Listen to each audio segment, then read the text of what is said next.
Welcome to Senior Moments, the show where we talk about all things senior, the good, the bad, and the utterly ridiculous. Today we're going to do something a little bit different than our normal show. I have two people from Seva Hospice here, Dina and Ryan, and we're going to do a little role play. So I will be acting as a potential loved one of a client, of a potential client, and they will be talking to me about hospice. I hope you enjoy the show. Welcome to the show. Well, Thank thank you. you for having us. Thank you. And today we're going to do a little bit of a role play. Yes. Yeah. Fantastic. Yeah, I will be your client or potential client, and we will go from there. Excellent. All right. All right. Well, my name is Ryan. I'm with Seva Hospice, and I've been sent here to talk to you about hospice. The doctor has called us and gave us a referral for your loved one. Why don't you tell me what your loved one's name is? Oh, it's Guy. And Okay. he is my brother-in-law. He's your brother-in-law? Yeah. Do you mind if I take notes while we talk? Is that okay? Oh, please. Okay. Go ahead. Perfect. In fact, Okay. I should be taking some notes too, because I remember things for about a nanosecond these days. That's right. No problem. No problem. So, in your words, tell me what's going on with him. Guy got diagnosed with kidney cancer. Okay. They took the kidney out. They told him he was fine. And then within 6 months, spots started showing up in his lungs. Okay. And at that point, they told him that he's terminal. They can try to keep the cancer at bay as much as they can, but because it traveled the way it did, there's really no Okay. way that he's ever going to recover. We just don't know where it might pop up. Some of their organs, some, Yeah. If you don't mind me asking, where did he have the surgery at? Kaiser in Santa Rosa. Kaiser in Santa Rosa. Okay. And how is he doing today? He is suffering from diarrhea on a constant basis. Okay. They basically have stopped his infusions because he can't handle them. Okay. They will give him lactated ringers and things like that Okay. to keep his hydration up when he does go in. Okay. He's diabetic. Okay. He's got high blood pressure. Or sometimes he has high blood pressure, I guess, because sometimes now, one of the reasons I stopped with the cancer treatment was because he'd have low blood pressure and he Okay. couldn't do it. Okay. So he's got, one kidney. Okay. He's got diabetes. Okay. And I would say he's got some heart issues. Mm-hmm. And he's considerably overweight. Okay. Has the doctor given you a prognosis or discussed any prognosis with the family or the patient? Not really. That's been one of the most frustrating things about this is they kind of went, well, we can't really do anything for you. We'll just kind of do what we can, and you have a death sentence, and we don't know how long it is. Okay. So Has he been losing weight? I know you said he's He overweight, did. but have you noticed maybe smaller clothing, looser fitting clothing, anything like that? he did in the beginning Mhm. because he was watching what he ate, Mm-hmm. and now he just, he eats whatever he wants to, which is fine. I mean, I would too, Right, what right. the heck? I'm not going to worry about that ice cream now. Right. But I think it goes in spurts. Okay. Because when he's not feeling good, I know in one 24-hour period, I saw him eat a little bit of yogurt and some fruit. Okay.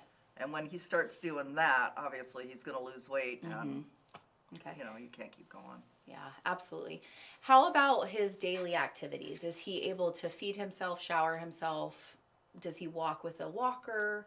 Anything like that? He is able to shower. He can feed himself. Okay. He has a walker, but when he doesn't feel like he's unsteady, he doesn't use it. Okay. The walker is kind of just there just in case he has a day where he's, a little dizzy or, feeling less steady on his feet. Okay. Okay. Have you had the conversation with him about what his goals are as far as what he wants, since he's been given no treatment options, what his goal is for whatever time he has remaining? Have you had that conversation with him? No, I don't think anybody has. Okay. And you've actually touched on one of the things that I find most sad about the whole situation is there's nobody, including his wife, that he's talking to about this. Okay. Okay. So I have no idea how he's facing the future or how he feels about his diagnosis. He doesn't talk to anybody, Okay. which I find really sad. That's got to be very isolating. Yeah. It's not uncommon. We see that a lot. When we, especially with physicians, it's the irony of it, right? Is that the physicians will tell you there's nothing else we can do, but then they don't have the steps, those conversations for what's happening next. Right. We here at Hospice can help you. Okay. We have myself and Dina, we can help have that conversation with a loved one to start. We can start those conversations for you. If needed, we can bring in chaplains, we can bring in our physician, we can bring in a whole team that can come up with that plan. And then from there, go to the next steps that person or your brother-in-law would love, to have happen for him. And then he's in control of what's happening. So we can do that for sure. Okay. Hospice is go ahead. I'm sorry, so No, go sorry. ahead. Hospice is a benefit that's covered under Medicare, and it's for such a time as this, when disease states are at a place where they're not treatable in terms of aggressive treatment, and hospice becomes the next level of care to help patients and families maneuver through this very difficult time. It is a benefit that is covered, again, like I said, under Medicare, so it is a whole team approach to care. All right. Chaplain, social worker, home health aides, nurse, LVNs, Okay. a medical director. So, And then do you also, he doesn't need this yet, but should he get to the point where he needs like a bed that can be raised, do you provide Yeah. that equipment? Yeah, so hospice covers equipment, so hospital bed, oxygen, wheelchair, those kinds of things are covered. The good thing about hospice is that's part of our benefit, so we don't have to jump through the hoops of insurance or anything like that. So our turnaround time for getting equipment is very quick. Oh, good. What's Yeah. your average turnaround time? For equipment, it can be same day. That is amazing. Yeah. We also, so touching on the things that we do cover with hospice, equipment is one of them. Also certain supplies. So incontinence supplies, those kinds of things we also provide. And that's part of the benefit, so there's no extra cost for that. We also provide medication. So Okay. when we talk about medication, I know there's always the stigma that hospice is going to come in and take away all of your medication and only give you pain medication. And that's not true. Okay. So as long as a patient can tolerate their medication, whether it be blood pressure medication, diabetes medication, they can still continue on those medications. Now, as a disease progresses, there might be a time when we have to discontinue those medications, but in the beginning, we don't just come in and take everything away. The only thing that Medicare states that we cannot do under hospice is any life-sustaining measures. So, or people seeking for curative treatment, so cancer with chemo, those kinds of things. But for the most part, most medications are open. Our team goes over all the medications with you and your family at admission, and Okay. then they speak with the doctor and you guys come up with a plan together. So we give you that power of what's happening in your treatment. We don't take it from you. Perfect. Now, the question I have is, so does that mean that, I believe he's got Kaiser, so that includes his drug plan. Uh-huh.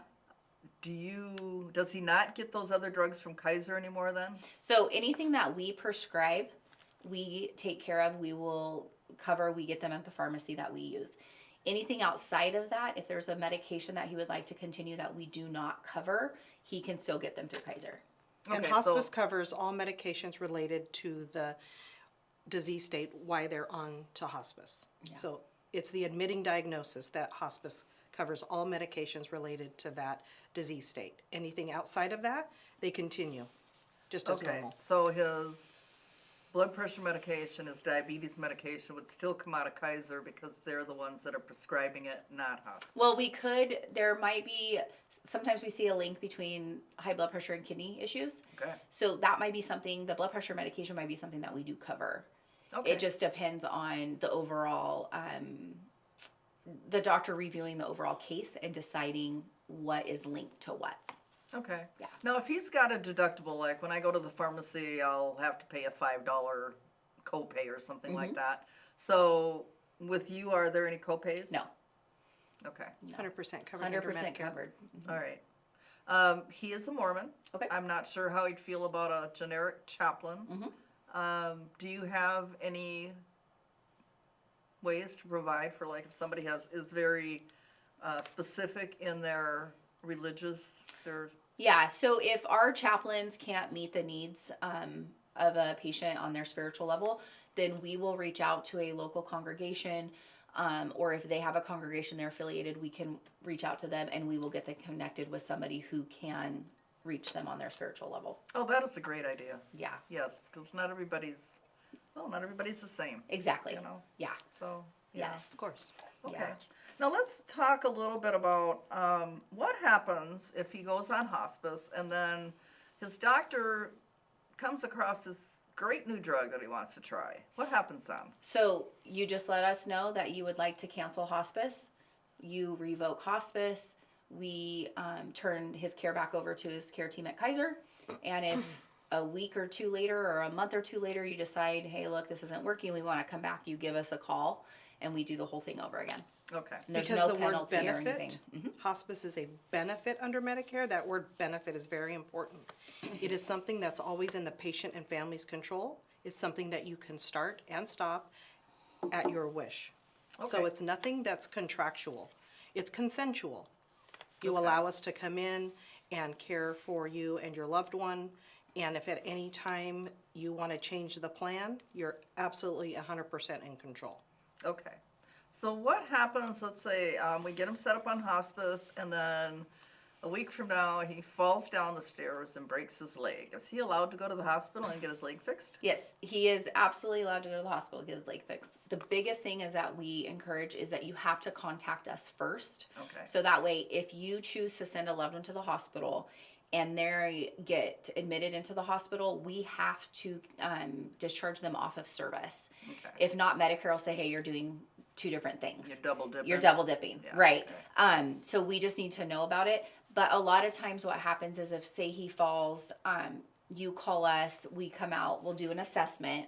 And if we feel that it's something that can be treated at home, then we can treat him at home. Oh, nice. Yeah, That's great. without having to send him away. Yeah. Yeah, so, Well, and not having to step through all these little hoops of discontinuing, then Yeah, bringing it then sending back back- on, yes. and, you know. Right. yeah, Which is another Yeah. great benefit. yeah, Yeah, For absolutely. hospice. yeah. Now, this week's episode of Senior Moments is sponsored by GreenBayArt.com, your premier dealer in Green Bay for Green Bay Packer art. What about palliative care? Do you offer any types of palliative care? We do. So we actually partner. We have a sister company called Care One Home Health. They're our partner company, our sister company. We partner with them for palliative care. Palliative care is a sticky situation sometimes. Okay. Because if you look at hospice, all hospice is palliative care. Sure, that Right. makes sense. Mhm. But not all palliative care is hospice. So that's where it's been great with Care One, because what happens is we're able to use them in the home health side. So physical therapy, occupational therapy, all of that, the patients are still getting. But then we bridge that gap on the psychosocial side with our chaplains and our social workers so that we're able to start conversations a little bit sooner for patients that just aren't really ready for hospice yet, and guide them on those goals of care and what their plans are for the future. And then when it's time for hospice, it's easy to bridge over because we are all sister companies. So a lot of times the care team actually stays the same, and then they just move right into hospice. Okay. Yeah. Now, with palliative care, do you offer any additional pain management that the primary care doctor would Unfortunately, not be? no. Okay. Yeah, with home health, with palliative, if it's on the home health, it still goes under their guidelines, so they'll still have to do that with their primaries. Now, the benefit with us is that our hospice physician is also overseeing our palliative care patients. Okay. So if the team on the palliative care side has a question or they're not getting what they need and the families aren't getting what they need, they can reach out to our physician, and our physician is amazing. And she will call those primaries and say, hey, we're seeing this patient under palliative care. Can you please, adjust the medications. This is my recommendation. What are you thinking? And then work with them on that. Oh, that sounds really positive. And that's Yeah. the differences in hospices, because frankly, there are many choices when it comes to hospice, but Seva sets themselves apart by offering that deeper level of care and knowledge from a physician that only works with our team. Okay. Does that make sense? Yeah, So that's- it's different than another hospice that somebody can choose from. So it is a benefit with Seva. Well, that's a really good feature of your service. Right. Yeah. Now, how do you pay for palliative care? So palliative care is based on your insurance also. Okay. Yeah. So depending on what insurance I have, maybe you don't know the answer to this, but I'll ask anyway, do all Medicare supplemental plans include palliative care? Most are starting to go to it, yes. Okay. The biggest thing is just knowing obviously what plan you have. There are some out there that, it might be another level you pay for, Sure. in order to get that. So if this is something that if you have a terminal illness that could progress in the next 3 to 5 years, I definitely would be looking on your plans to make sure that you have that palliative care benefit. That way it can help you. And are your home health aides going to come and take care of my animals? Honestly, I'm pretty sure they probably do without us knowing because they love a lot.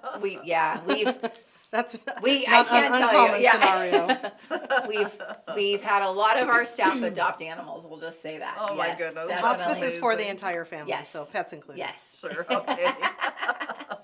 Yes. Funny. Yeah. Okay. What about again? I know I'm probably getting out there on some of these No, you're questions, good. but the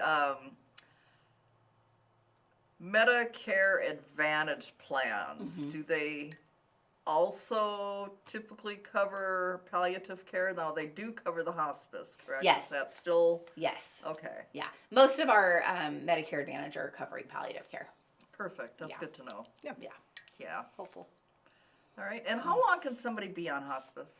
So somebody can stay on hospice as long as they are meeting the criteria. So to come onto hospice, the physicians will take a look at the entire case that's happening with the patient and decide if they stay on the same track they're currently on, could that disease possibly take their life in the next 6 months or less? Okay. We don't have a crystal ball. We don't know that.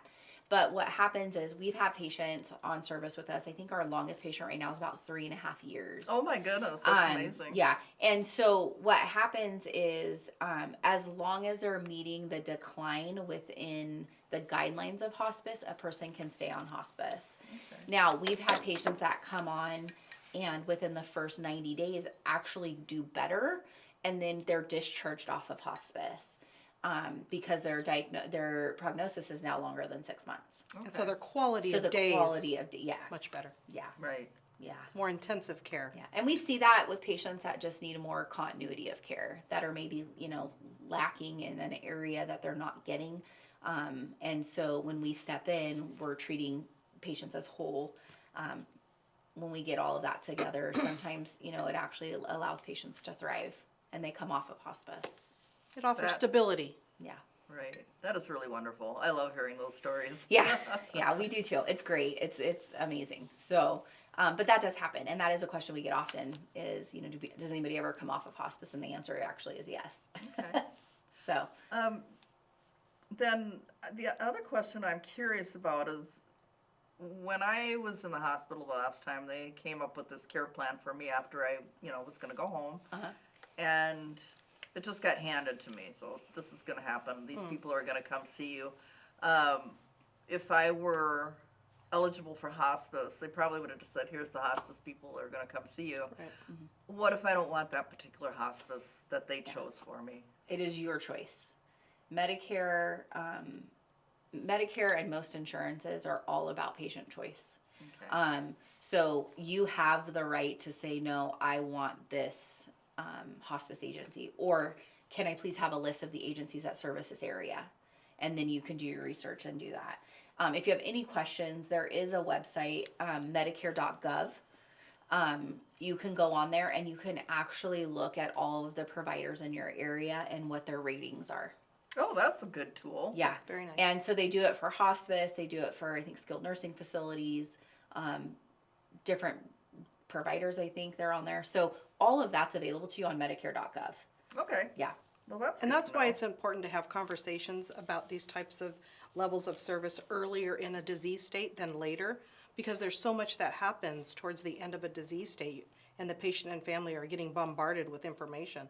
So better to go in more fortified and knowledgeable about what services are available, and then make a more sound decision.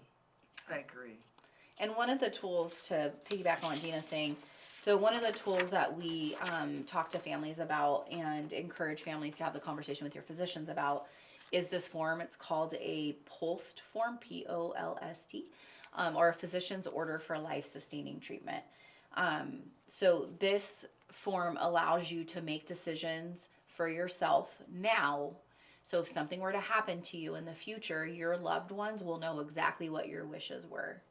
So this talks about, resuscitation, feeding tubes, those kinds of things. So Right. we encourage families to have these conversations and our patients to have these conversations sooner than later. And then this is a physician's order. So once it's signed, it goes on your refrigerator. So if a ambulance is called or, somebody, you need something at the hospital and you can't talk, your loved one has this, your wishes will be followed. Okay. And that's obviously different than an advance directive, which is a more specific instructions for your life and other areas in your life. This is definitely a snapshot for the emergency personnel that is coming into your home, either to take you by ambulance, so it gives them direction if you are not able to make decisions for yourself. Okay. So I can see on here that there's a selective treatment choice, and that's goal of treating medical condition while avoiding burdensome measures. So who decides which measures are burdensome So if I when check that box? the physicians. So Okay. when you look at it, when we talk about burdensome measures, it's intubation, those kinds of things, having CPR done. Right. Those are the types of burdensome ones they're talking about. Okay. Selective treatment is more if you would like them to try with medication to keep your heart pumping, but not completely pushing on your chest Okay. or doing all of that. And then what is the difference between the advance directive and this POLST? So the Advanced Healthcare Directive allows you to make decisions regarding one, who's going to make decisions for your care unless in case you become incapacitated, Okay. or organ donation, those kinds of things. Okay. It is a notarized. It can either be notarized or it can be signed by two witnesses not related to you or named on that document. Okay. Now, an advanced directive can be canceled at pretty much any time. If you change your mind, you can drop another one. Same with the PULSE form. The biggest difference with the PULSE form is this is a physician's order. Okay. So this has to be signed. So say your wish is to be a do not resuscitate and somebody finds you down at home. They call 911, the ambulance comes. If you have an advanced directive, that's not an order from the physician. So Right. by law, that ambulance company is going to do CPR on you. If you Okay. have this posted on your refrigerator, this is an actual physician's order, they will not perform CPR on you because that is your wish signed by a physician that agrees with that. Okay. So no POLST, they will treat everybody as full code. Yes. Right. A POLST, you can choose full code or DNR. Yeah. And then if I want to, I can rip this thing up and Yep. just throw it away. Yep. and Fine, Yep. I go Go. back to whatever. Whatever you want to do. Okay. that's right. Yep. Yeah. Now, family members, the biggest question we get with these is if a family member, say you sign do not resuscitate, you want comfort measures only. Some long distance cousin comes in and is like, no, we want everything done for her. The doctors will say, no, this is her wish. Okay. Now, if you marked you want full treatment, you want everything done, and then the doctors say they come in, that burdensome treatment outweighs anything that's going to happen. Your family does have the option to change it Okay. That's to a DNR and not do the whole gamut of things on you. They that's do good to have the know option. because obviously you're not in a condition to change your mind at that point, but That's maybe right. you would change your mind if you were conscious. Exactly. Sure. And yeah. And, when you make these decisions, you're making them when you're a little bit more healthier, and so, yes, of course, please save me. Yes, If things were different, would you want that? So, absolutely. yeah. So you can change it to a do not, but you cannot change it back to a full. Well, I would hope that if The somebody family comes can't. and finds me not breathing, they'll just start doing CPR before they call the ambulance. But Yeah, yeah, that's and just that's why me. but that's why we talk about having the conversations with your loved ones and your friends and family because of that reason. That's right. Yeah. Because there might be somebody who, we see that in today's society. Why did you bring me back? Why did you, why Well, did you do that on somebody? Why did you, My thought is, what if I just happened to fall down, I hit my head, knocks me out for a few seconds. Absolutely, I could have just come back out of it and been fine, except for I've got this DNR and they come and I've stopped breathing for like 30 seconds. They go, oh, can't do anything about it. And I could have been fine. Right, right. So, Yeah. yeah. So it'll go by, if you read on the pulse form when you fill it out, at the top it does say, if a patient has no pulse and is not breathing, patient. Okay. So Very they specific. spell very specific situations, and then they spell it out, and that's how you do it. All right. Well, if I'm still warm, Read I the know. fine print. Yeah, I want you to try. If I'm warm, you try. Yeah. I'm cold, yeah, we're good. yeah. I mean, These are really great conversations to have early on. I know they're uncomfortable and a lot of resistance around having conversations that are difficult, but the more somebody knows before getting into the situation that becomes overwhelming, the better off they are to make sound decisions. Absolutely. Yeah. All right. Yeah. Well, I don't think I have any more questions. Is there anything I should have asked you that you think I haven't? Well, I Explore. am going to go over this really quickly. Okay. So this is what we call the circle of care. So hospice has, if you look in this, the patient is in the center, Okay. family and friends are in the middle, and then we're on the outside. We are here to support this whole support system here and the patient. So if I'm you, gonna put that up so people can see it. It is Thank you. Seva Circle of Care. yeah. And so on that, it'll tell you everybody that's going to make up your team. So like Dina had mentioned earlier, so our medical director will be overseeing the whole entire case. Then we have a nursing team, Okay. and our nursing team on minimum starts twice a week to see nice. patients. Then our home health aides will come out 2 to 3 times a week to help with any personal needs, bathing, that kind of stuff. And then our chaplains and social workers to help with that support. And then also volunteer services is needed. That's really wonderful because I got to be honest. I would have, if I had to, I would bathe my brother-in-law, but I'd prefer not. Right, We Right. don't have that Of course. relationship. right. And we, it's a fine line between being a caregiver and being a loved one. That Because is true. sometimes at the end, we just want to be loved ones and not caregivers. So by having, hospice come in, we can alleviate some of that pressure and that responsibility off of families. We're managing medications. We're helping you make sure you're giving the right ones. We're giving you the supplies. We're giving you the support. So it really does kind of alleviate some of that to allow you to be a loved one versus a caregiver. That's really nice. Especially in society today where we don't have generational housing, where you have Right. 3 generations living together and the younger ones take care of the older ones and the That's older right. ones take care of the Yeah. younger ones. We're pretty much nuclear families a lot of times now, so having this extra support is Very amazing. Yeah. And we can do hospice wherever anybody calls home. Okay. So if that's in their home, if it's in an assisted living, if it's in a skilled nursing facility, Boarding cares. a boarding care, a motel, even. Homeless. Homeless. Wherever they call home, we will meet their needs. And that's our, goal is to be there to support them, to get them the resources that they need, and help with that. And Seva has a team here locally Oh, nice. that we're able to service this community. So Okay. we are here locally and ready to help. So do you have a care team for, say, Calaveras County, another one for Amador, That's another correct. one for Tuolumne? That's right. Oh, that is amazing. Yes. Hospice is mobile, So we have teams available in all the counties Okay. that will help serve their specific communities. So it's very helpful. Yeah, we're very lucky. We service from Elk Grove on the 99 corridor all the way down to past Visalia into Kings County, almost to Bakersfield, and Okay. then Tuolumne, Amador, and Calaveras. Okay. Yeah. And is Seva part of a larger corporation or? No, we're locally owned and operated. Perfect. We're a medium-sized company, Yeah. Okay. so we're able to provide the quality of care needed and maintain our census and help patients and families to meet their goals. You know, and I think you're probably a little more personal or hands-on because you don't have this big corporate structure that's kind of diluting everything until it gets down to the bottom where the actual need is. Correct. Yeah. Yeah. Sounds good. Yeah, we're very lucky. Our, like I said, we're locally owned and operated.